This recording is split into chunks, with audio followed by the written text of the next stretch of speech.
society we want to talk about, we want to envision, we want to work for, we've been working for, we've been talking about the Nigerian society that works for all. Okay, so I've received a lot of, what should I say, feedback, from friends, acquaintances, colleagues, and the labeling, okay, of this live stream, which we aptly labeled, it's a prayer, if you like. We're just drawing attention, of people to stuff, individuals, entities, government, individuals in government, traditional people, religious people, all Nigerians and friends of Nigeria. Thank you guys. Thank you so much for joining. As you join us, I feel glad and happy that we're joining. As you join, please subscribe. Okay, that's what's going to make this worth while each Friday when we come to tell our Nigeria stories. Okay, so today we're going to come back to what our main issue is today. But first, I just giving you a backdrop. Of course, before we started this, we did some promo, invited people, informed people about this stream, invited people to join us to stream it. A lot of people had a lot of misgivings, really, which is a bit surprising. Maybe not also so surprising because some people don't look deep, they make assumptions, conclude on labelings, on titlings, and then they make their conclusions. We labeled, titled, captioned this live stream, Say a Prayer, Guys. Has Nigeria ever happened to you? Yeah, that's not a good one. Nigeria happening to you is not a good thing. And I can tell you that personally from my own experiences and from the experiences of others that I know about. Okay, so yeah, this looks better now. Okay, from experiences of others that I know about, and we're like, oh, why do you use that title? You want to be bashing Nigeria? You should be talking nice. I say, well, we've been talking. I'm not bashing. It's not a bashing thing. It's not a bash. It's a brain reset for all of us. Okay, like I said in in one of the promo videos, you can't be beating me. And when I say beat me, I'm talking about you can't be maltreating people. You can't be taking people for granted. You can't be, putting people in harm's way and expect them to keep quiet. Those who are keeping quiet are mostly those who are at the table, who have food in their mouth at the table, so they can't talk. Okay? So, and I said to some of them that called, I had several phone calls, several messages, some emails. Richie, this is not the time to, Nigeria is getting better. I said, it's for Nigeria to get better that is my concern. And I've been on this journey for about 40 years, really, for anybody who really knows me. I don't join the group that, watch and wait and then report. No, I act. I do my little bit and say, this can be done in several life issue areas. I go ahead, do a small pilot, draw the attention of those who are in positions to, do something about the issues we've raised, to see this can be done. It's just me, just our small organization doing this. And over the years, we've had partnerships, but at the same time, there are those who'd always just look at labels and titles and make their conclusion. Okay, and that is a challenge that we have. So he was like, Richie, change the title of your, well, what you're doing is not new. So many people you're not doing anything new, And I'm like, yeah, bread is not new, but we're still eating bread.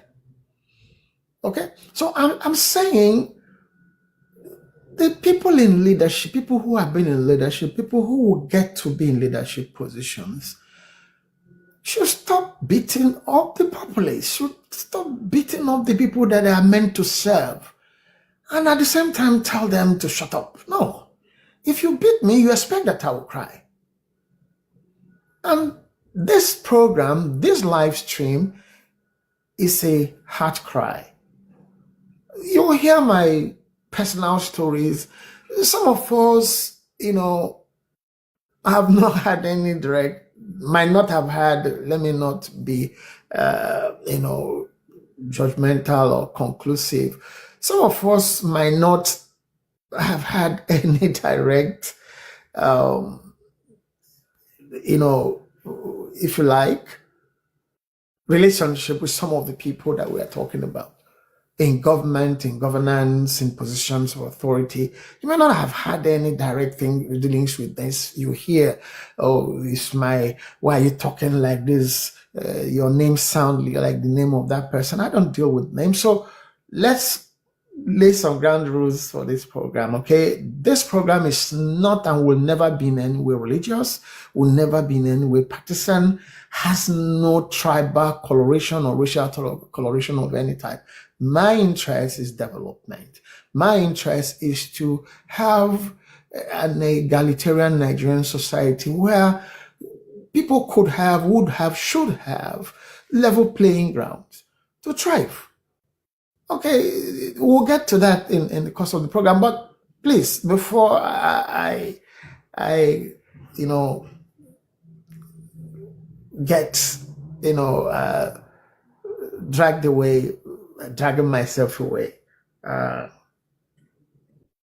It's important. It's very important that we. Sorry, so things just keep popping.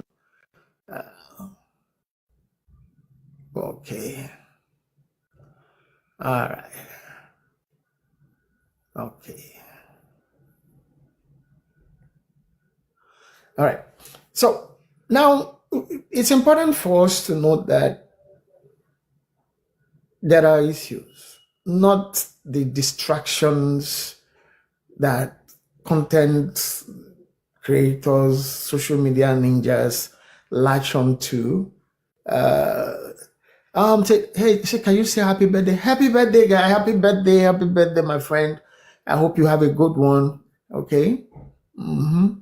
Thank you so much. Thank you so much, guys. Thank you for the likes. Thank you for the likes. So first, let's understand this. This is about stories, real life stories about the challenges, the victories, and in between stories of everyday Nigerians. Can you say his name, please? Please, what's the name? Could you repeat it again? Namir, yes, Namir, could you repeat the name? Of course, I'm glad to say happy birthday to your friend. Could you say, let me just check to see what name you say. Okay, Europe. Okay, Europe, happy birthday from Namir. Happy birthday, my friend. Okay. Yeah, so now let's get this. No name calling, no derogatory languages on this stream, no abusive words. Be respectful. Tell your stories with facts. If you are not going to, we're not going to invite you to come tell your story on this stream. You'll need to first send us the story by email. Check the description, you find our email address. We'll look at the story, your Nigeria experience. Now, for those who tell, oh, this is all negative, it's all bashing, no. We're looking at, things are going well for you, don't mean it's going well for everybody. Okay? We're happy for you, it's going well for you. That is going well for you might actually mean that going well for you means going badly for another person. Okay, kidnappers, for instance, they kidnap, they ask for ransom. It's going well for them. But what about the people that they kidnap and their families? It's going well for them. Nigeria has happened for them, to them. Meanwhile, Nigeria has happened for the kidnappers. Let's understand this, dynamics, okay? And then don't go. So we will take your story. Nigeria has happened to you. Yes, I will tell you my own stories of Nigeria happening to me, okay? Direct, and maybe some eyewitness account as well. Now, I would also tell you stories of Nigeria happening for me. So please relax, okay? Those of you who are like, we want Nigeria to happen for all Nigerians. That's what this is about. So let's understand it. So before I go off on my own issues, I first of all want to draw our attention to our lead question for the day. Okay? Our lead question for today. And that is also going to be the main backdrop for our discussion for today. Okay? First, our focus artist is Samuel Koson. Today, his song is Papa's Land. I want to know who owns the land. We want to know who owns the land. Who owns the land? Who owns the land? Who owns Nigeria? Who owns Nigeria? Okay? When Samuel Koson did that song, he was talking more of apartheid and, but it's things that we thought were never possible, that were never going to happen in Nigeria, have all played out in Nigeria. Okay? Today, then we never knew that there will come a time, after the Civil War, that is, I'm going to go back to the issue of the Civil War if time allows us, and all of that. We never knew that Nigeria was always ready to go to other countries where there are issues, help out, send the military there, government policies targeting the oppressors of those people, especially during the apartheid era. And I want to give a big shout out here to Julius Malema, yes, of South Africa. I saw a video he made stating that South Africa needs to document Nigerians. I'm not just saying, for me, it's not just document Nigerians. Document individuals who need documented. Who are there legally? Who are there doing legal, legitimate businesses? Let there be a process through which they could. So, Mr. Malema, that was a good one, not only for Nigerians, but then most importantly, he remembered the role Nigeria played during the apartheid day. While there we knew what happened, we had Nigerians. I was at college, at university, with some South Africans who Nigeria hosted, accommodated all through all of those years. We are not saying because of that you must tolerate every habit by any Nigerian misbehaving. No, let people who break the law face the law, please. But let's not use one size fits all to relate with people.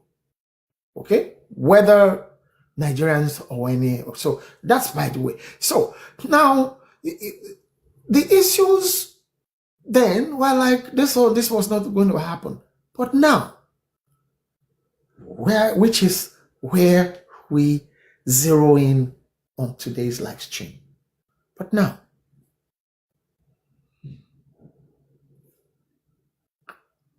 as documented from as far back as 2015, I mean, that's the farthest document. Things that might have been some undocumented. I'm not talking about the period of the Nigerian Civil War, no. I'm saying in recent memories after the Civil War. As far back as 2015, Nigerians started living in what are called IDP camps. And I have received a lot of questions, and that shows how terrible this is. People are asking me, what does IDP mean? I deliberately left the abbreviation there. And I got the response I thought I would get. People don't know what IDP means. That's how detached we are from the suffering of other people, other Nigerians. IDP means it's actually a nice, it's a nice name for refugees. Yeah, in their own country. That's what that means. It's a nice name for refugees in their own country. IDP means internally displaced persons. Okay? You have Nigerians who have been away from their homes, ancestral homes, communal homes, as far back as 2015, even earlier than that. I'm mentioning 2015 because that was when an IDP camp called Bakassi was set up in Borno State, northeast Nigeria, due to the Boko Haram insurgency. It has not ended. The kudos to the Borno State government over time. I think that particular IDP camp is no longer in existence from what I could research. But then the people in those camps have been hidden in homes, not necessarily back to their communal ancestral homes, their own homes. They are refugees in their own country, in Nigeria. That's for Bakassi, okay? There are several other IDP camps. From records, there are over 1,000 IDP camps, spreading across Nigeria, mostly the northeastern, northwestern, north central parts of Nigeria. There are Nigerians still living in IDP camps. So the question here then is, should any Nigerian be living inside an IDP camp inside Nigeria in 2025? Okay, that's the question. So please send me your responses in the comments. Let me hear your views. We'll continue with the stream, but please, I'll ask again, should any Nigerian be living in an IDP camp in Nigeria in 2025? There are issues around that. Several issues. Okay? Several issues. What creates the issue of displacement? Who benefits from the displacement? The homes, villages, and towns that those displaced persons left, who are the occupants of those places now? What is the role of the government? What is the government doing about getting people back to their communal homes, ancestral homes, not placing them in foster homes or putting them in camps? In Nigeria of 2025. And get this. Let's assume a child, of course, it's a human thing to have children, right? Yes, give birth. Children have been born in those camps. Think about the growth and development of those children in all aspects. Okay? School, shelter, everything.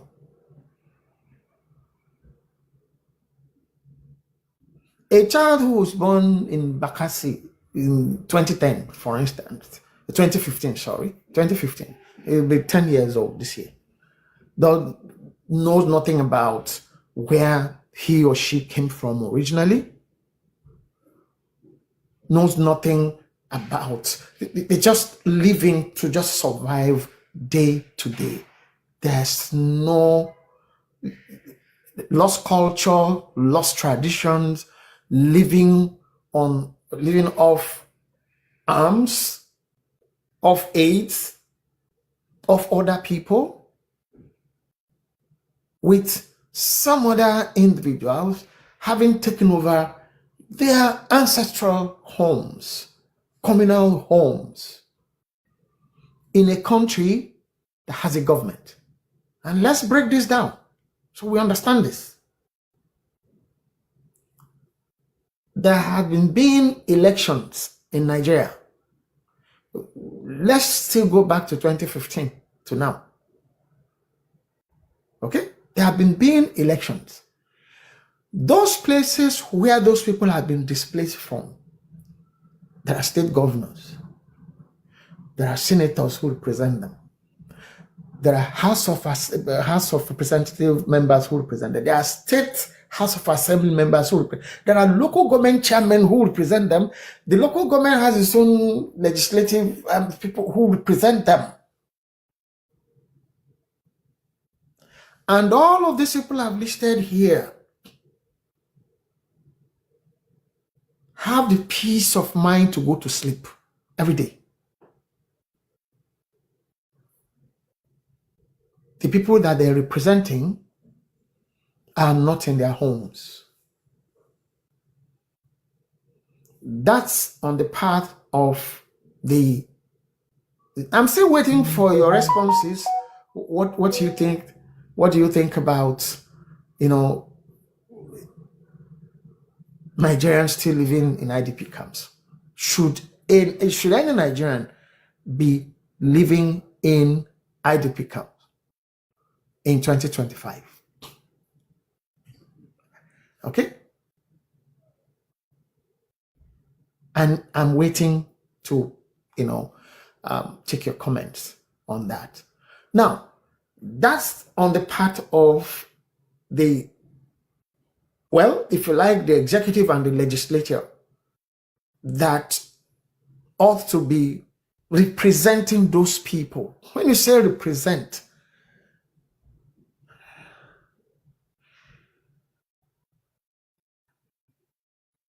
how do you represent?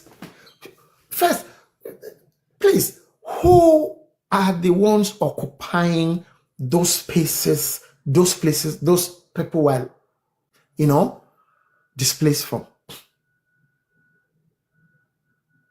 What is the government doing about removing those people and returning the owners, the legitimate indigents of those spaces, to their spaces? Election cycles will come. People will campaign to be voted for, to represent people from those places. They would actually probably go to those IDP camps and ask the same people to vote for them. No conscience. No conscience.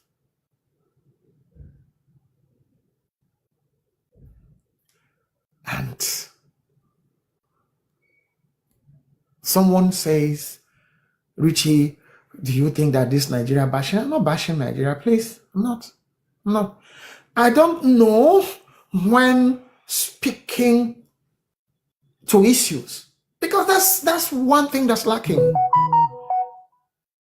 That's one thing that's lacking in most of our dealings with ourselves. We don't speak to issues. We talk about sentiments.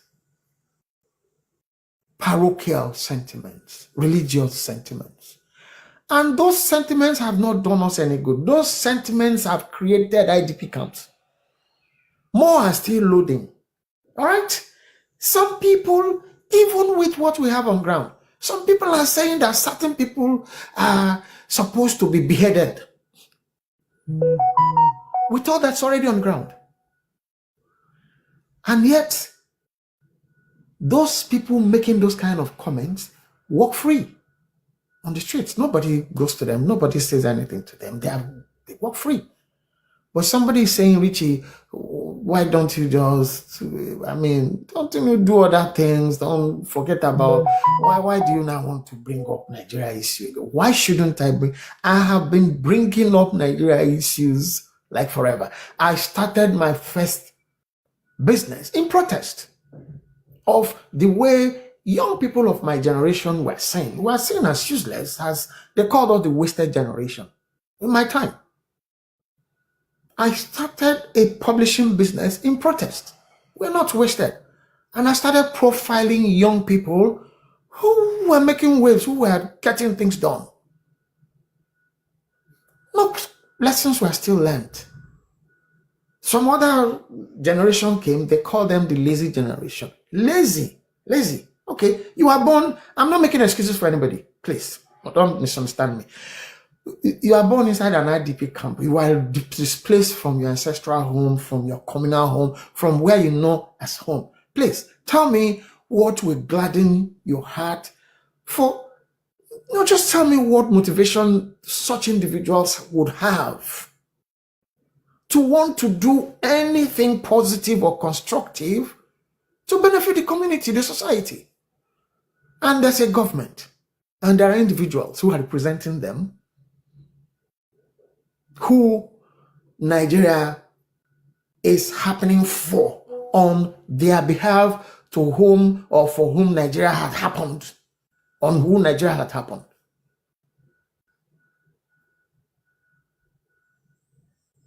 Now, I'm still looking forward to getting my responses. Okay. Oh, I got the name wrong. He said, Nami, you said his name is La Basmore Tetemo.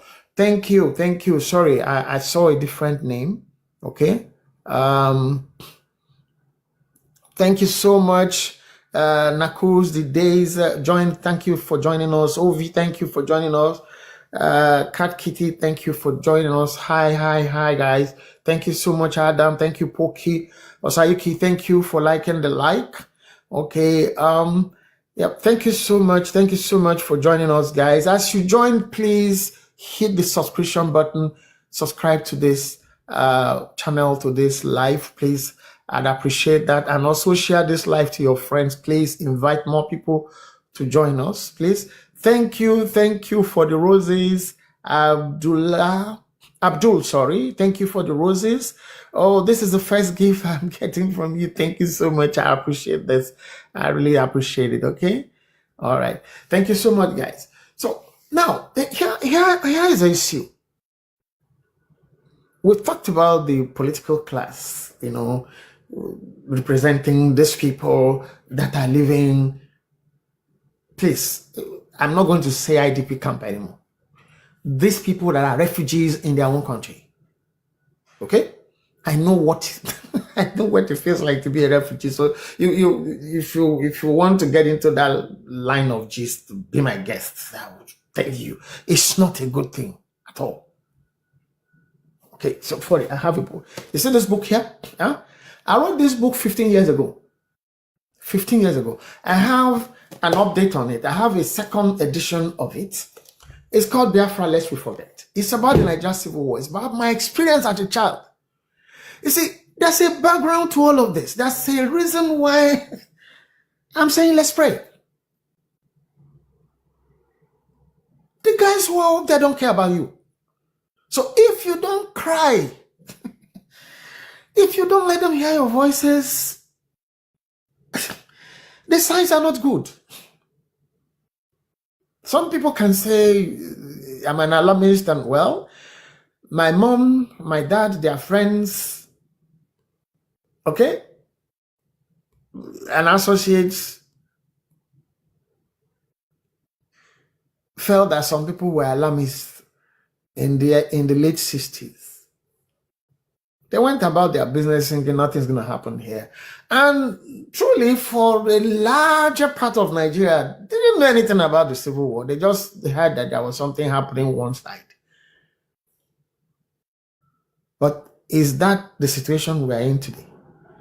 nobody believed that anything called terrorists, herdsmen, Boko Haram, or whatever they're called, would get to any part of the middle belt, not to talk about get to any part of the southern or southeastern, not even northwestern part of Nigeria at some point.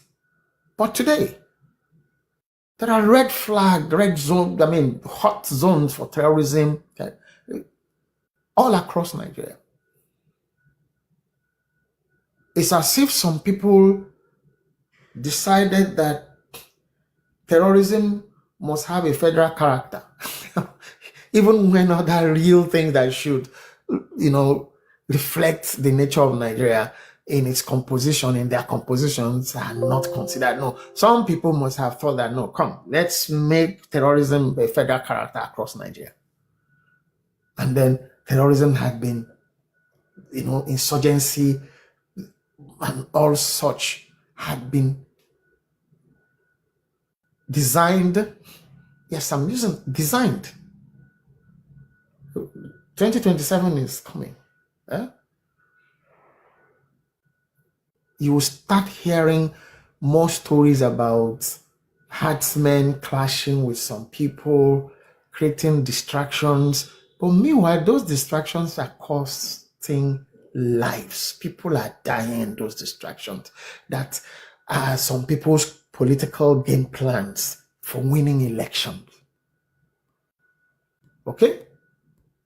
People are dying. People are being displaced. More IDP camps are loading.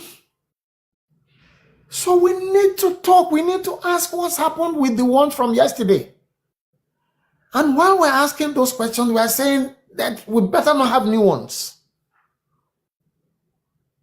All of us need to speak. This is not, I'm not looking for popularity. I've done my things quietly, but I've been talking. If I started a publication in protest almost 40 years ago, 1987, it's 38 years ago, I think.